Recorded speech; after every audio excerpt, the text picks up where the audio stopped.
waxa soo kordhay walaalayaal niman dhalinyaro ah ayaa waxay bilaabeen aabo way bilaabeen arrinta noocaas sameynaa lahaan jiray arrinta noocaasi way jirtay oo bari way jirtay laakiin waa waxyaalaha ugu horeeya ee soo dedejiya maamulada inay burburaan waayo waa munkar cad dadkan muu dhalin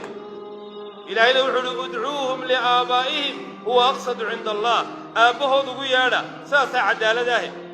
markaa qof aan ku dhalin aabba tidhaa adigiina iscayday hooyadaana cayday diintiina xumaysay miyuu ku wada intan oo dhan buu dhalay kayf siduu u dhali karaa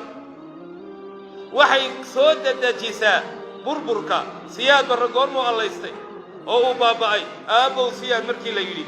ee iskuullada aabbihii garashada geyigayo la qaadi jiray markaasuu burburay cabdi ilay mee dadkii oo dhan buu ku yidhi aabbay dhaha oo askariga aabba dhaha oo mid walba aabba dhaha isna halkuu ku jira waa ogtii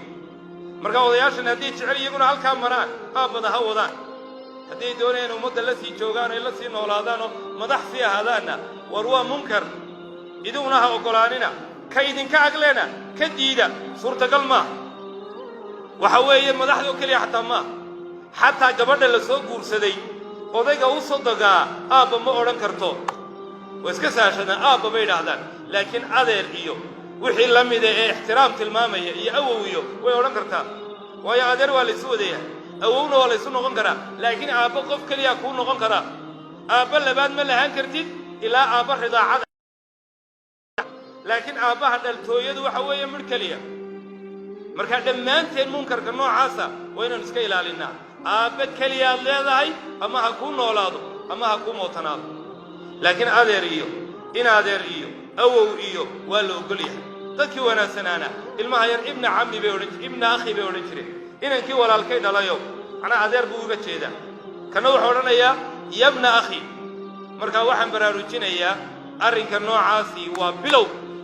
horta anuu wiiggii dhawaytun baa igu horraysay maqalkiisa haddaan laga horteginna wuu sii fidaya wuuna sii xulaya markaasuu meel fogina la tegaya ha la afjaro naftiinna ha kharribina waalidkiinna ha caayina